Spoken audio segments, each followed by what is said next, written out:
Hello, my name is Jason Owen, and welcome to my episode recap for episode 1 of Myriad Colors Phantom World. That episode is titled Age of Phantoms. And so I'll give you my first impressions on the first episode and what I think of the series so far, at least. Definitely I give, series 3 episodes at least for a total impression of it, whether I'll like it or not. But definitely Kyoto Animation, another project of theirs, definitely can't expect it to look really nice, really visually appealing. However, the content really varies from time to time. Sometimes it's really great, sometimes it's alright, sometimes it's blah. Kind of like what Myriad Colors Phantom World is so far, at least in terms of the first episode. Anime is based on a light novel series about Haruhiko being the main character, and you have his friends in Mai, we have Ruri as well, the little mascot phantom girl, and definitely she is the cute, annoying type of character. So far in the middle between those, but definitely there could be times where she could be very annoying, and so very curious on how they manage her comedic antics and her comedic timing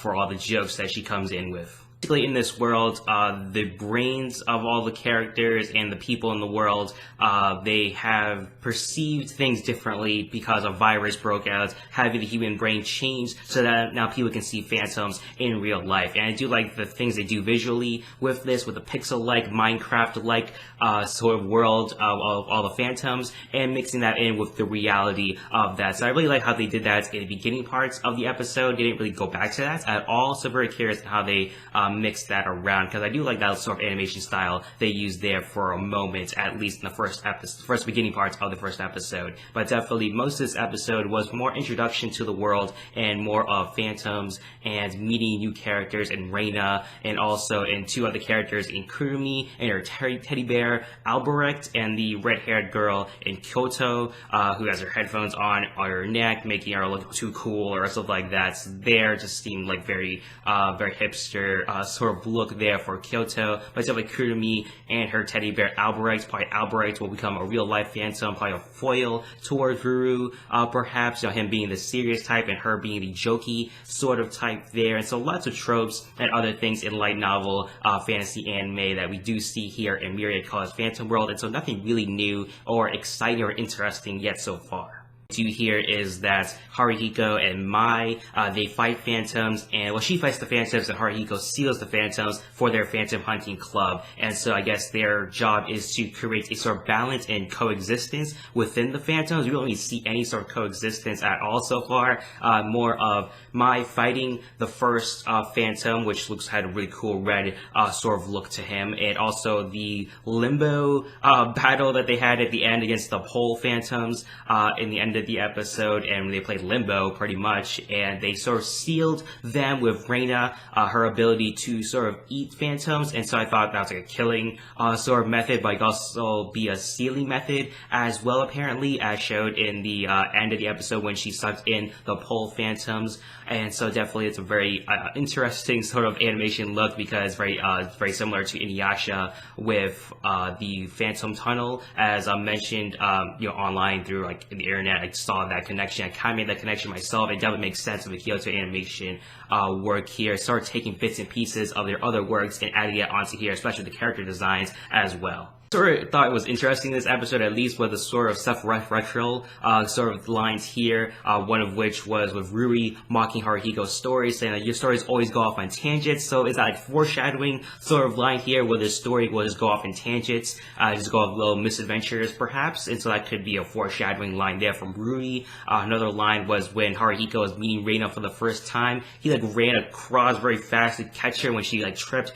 off a stair, and so he was sort of mocking the cliche of like a dating simulator game where he's about to touch her boob while trying to catch her, but Rui gets in the way, and so instead of almost touching Reina's boobs, he got a peek at her panties. And so again, more of the same cliches there, but they sort of acknowledge them, so you kind of appreciate that a little bit. And so that's why I'm sort of optimistic about this series, at least cautiously optimistic about this series, because maybe they'll do something different here with Kyoto Animation other than just the visual aspects of it, maybe something more substance here, because obviously most of their team is filled with the other Kyoto Animation works as well. And so very optimistic here. A lot of the people working on this project worked on Love Chunibyo and Other Delusions. I love that anime myself, and I do like there was more substance within there, and so hopefully there is some more substance within this anime, because it could definitely use a lot more substance other than just a typical light novel anime tropes. Even another self-referential line here was when Haruhiko was explaining Phantoms to Reina, the whole situation with Phantoms, sort of explaining the world, more exposition here. He even says, it's common knowledge, but I'll explain anyway. And so it's a very more self-referential thing, so sort of the things I appreciate here. And so I don't think it's going to be a satire of light novel anime, but definitely a very nice self-referential thing that makes me cautiously optimistic for this series. So far, at least, the action's all right there with Mai, who's definitely very much a fan service type of character. Definitely Kyoto Animation is upping their fan service in a weird way, with Reina's, like, she rubs herself in different parts of her body to gain powers for magical abilities. She rubbed her kidneys for water power, and I think it was like some earth power or something like that. She was rubbing her lungs, but she was really just rubbing her boobs as well. Some more of the weird fan service that we're seeing here, even upping it up for Kyoto Animation, and even some other moments of fan service as well, mostly Mai and her look as well. She seems to be the most fan servicey type of character. I guess include Ruru as well, since she's like half naked most of the time as a little mascot sort of character, and they do show that she can grow to be like human size as well, and so adding more to that fan service there of Ruru. And so again, the fan service isn't always that bad if you be creative with it, but also it can be a little annoying if you do it too much. And so I'm very curious how they deal with the fan service, mostly with Mai and Ruru, mostly with Mai, mostly.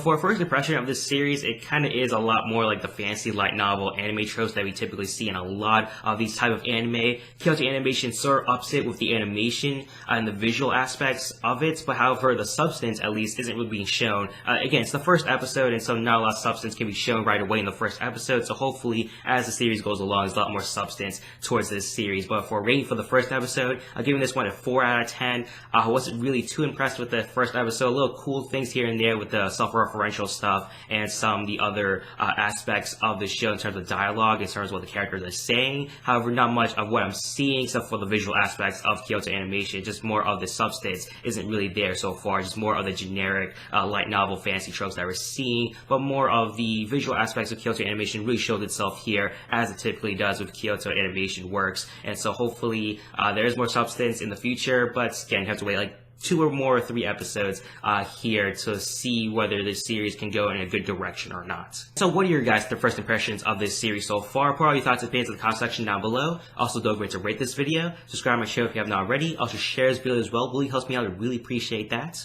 Thank you for watching my episode recap for episode 1 of Myriad Colors Phantom World. That episode is titled Age of Phantoms. Always have a nice day. Bye bye.